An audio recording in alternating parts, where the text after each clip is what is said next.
अपनी अगली खबर की ओर चलते हैं।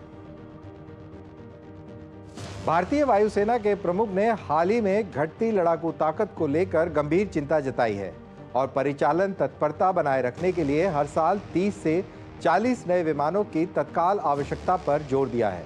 यह बयान भारतीय वायुसेना के समक्ष मौजूद व्यापक चुनौतियों को दर्शाता है, जिसमें स्क्वाड्रन संख्या में कमी, पुराने विमान और धीमी खरीद प्रक्रिया शामिल है।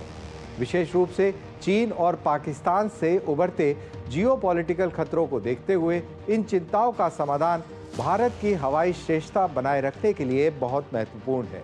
लड़ाकू विमानों की ताकत को लेकर भारतीय वायुसेना प्रमुख की चिंताएं न केवल वैध है बल्कि राष्ट्रीय सुरक्षा के लिए महत्वपूर्ण भी है।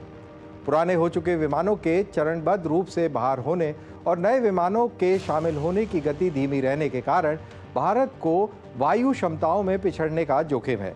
हालांकि स्वदेशी उत्पादन को तेजी से बढ़ाकर विदेशी खरीद प्रक्रियाओं को प्राथमिकता देकर, साझेदारियों को बढ़ावा देकर और भविष्य की प्रौद्योगिकियों में निवेश करके भारत ये सुनिश्चित कर सकता है कि भारतीय वायुसेना एक मजबूत शक्ति बनी रहे, जो उभरते हुए खतरों का सामना करने में सक्षम हो।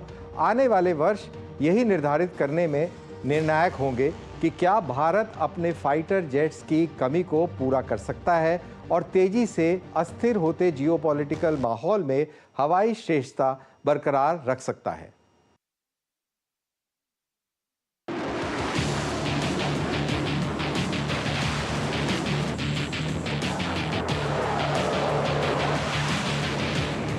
भारतीय वायुसेना भारत की राष्ट्रीय सुरक्षा की रीढ़ रही है, जो तेजी से अस्थिर होते जियोपॉलिटिकल माहौल में हवाई श्रेष्ठता सुनिश्चित करती है।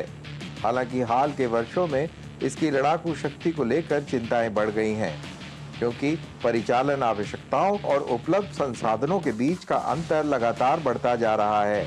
पुराने विमानों को तेजी से हटाया जा रहा है, जबकि नए विमानों को शामिल होने की रफ्तार काफी धीमी है।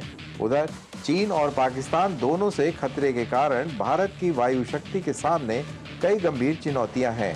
इन समस्याओं का समाधान करने के लिए एक रणनीतिक और बहुआयामी दृष्टिकोण की आवश्यकता है, ताकि भारतीय वायुसेना एक शक्तिशाली बल बनी रहे और राष्ट्रीय हितों की रक्षा करने में सक्षम हो। आदर्श रूप में भारतीय वायुसेना को चीन और पाकिस्तान से होने वाले खतरों का प्रभावी ढंग से सामना करने के लिए 42 फाइटर स्क्वाड्रन्स की आवश्यकता है। हालांकि वर्तमान परिचालन क्षमता लगभग 31 से 32 स्क्वाड्रन्स तक सीमित हो गई है और इनकी संख्या और भी घटने की संभावना है, क्योंकि पुराने विमान बड़ी तीव्रता से सेवानिवृत्त होते जा रहे हैं। दशकों तक MiG-21 भारतीय वायुसेना की रीढ़ के रूप में सेवा करता रहा, लेकिन अब इनको पूरी तरह रिटायर कर दिया गया है। आने वाले वर्षों में कई जैगुआर, मिराज 2000, MiG-29 फाइटर भी हवाई सैन्य बेड़े की सेवा से हट जाएंगे। दुर्भाग्यवश इन विमानों को नए विमानों से बदलने की दर उनकी सेवा से बाहर होने की दर से कहीं अधिक धीमी है, जिससे भारत की हवाई रक्षा क्षमताओं में एक खतरनाक अंतर उत्पन्न हो रहा है। यदि शीघ्र कदम नहीं उठाए गए तो ये कमी संभावित संघर्षों में इंडियन एयरफोर्स की हवाई श्रेष्ठता को गंभीर रूप से प्रभावित कर सकते हैं।